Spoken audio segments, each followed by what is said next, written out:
Hi అండి, ఈరోజు వీడియోలో మనము పెద్ద సైజు బ్లౌజ్ని చిన్న సైజుకి ఎలా తేవాలి, చిన్న సైజు బ్లౌజ్ని పెద్ద సైజుకి ఎలా తేవాలన్నది మీకు ఈ వీడియోలో చెప్తానండి. అంటే ఈ పాప సారీ ఫంక్షన్ ఉంది, సారీ ఫంక్షన్కి ఈ పాపకు సరిపడా బ్లౌజ్ని సెట్ చేయాలి. ఫంక్షన్ అయిపోయాక వాళ్ళ మదర్కి సెట్ చేయాలి. అలా ఎలా కుట్టాలి ఈ వీడియోలో చెప్తాను. ఈ బ్లౌజ్ వచ్చేసి 32 సైజుతో అయితే కట్ చేశాను. అలాగే నడుము పొడవు వచ్చేసి వచ్చులతో కలిపి 15.5 వచ్చేలాగా కట్ చేసుకున్నాను. అయితే ఇది వాళ్ళ మదర్కి అండి.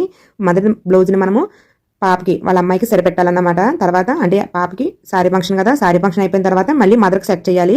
మనం దీనికోసం అడ్జస్ట్మెంట్ ఎలా చేయొచ్చు మీకు ఈ వీడియోలో చెప్తాను. ఫస్ట్ అయితే ఈ బ్లౌజ్ని వాళ్ళ మదర్ ఆదిని కట్ చేసేసాను. అలాగే బ్యాక్ పార్ట్ ఫ్రంట్ పార్ట్ మొత్తం స్టిచ్చింగ్ కూడా అయిపోయింది. హ్యాండ్స్ ఈ ఆది బ్లౌజ్ వచ్చేసి మదర్దండి. వాళ్ళ అమ్మగారు ఆది బ్లౌజ్ ప్రకారం నేను నడుము పొడవు, నడుము వెడల్పు, నెక్ డౌన్ మొత్తం అంతా సేమ్ అలాగే పెట్టేసి కట్ చేసేసాను. లైనింగ్ బ్లౌజ్ పీస్ జాయిన్ చేసుకుని నెక్కలు కూడా స్టిచ్చింగ్ అయిపోయింది. వాళ్ళ మదర్ ఆది బ్లౌజ్ ప్రకారం కట్ చేసిన మనం లైనింగ్ జాయిన్ చేసేసిన తర్వాత కూడా ఈ పాప సైజుకి బ్లౌజ్ని మనం సెట్ చేయొచ్చు. ఎలా చేయాలి, మళ్ళీ పాపకి ఓణి ఫంక్షన్ అయిపోయిన తర్వాత మళ్ళీ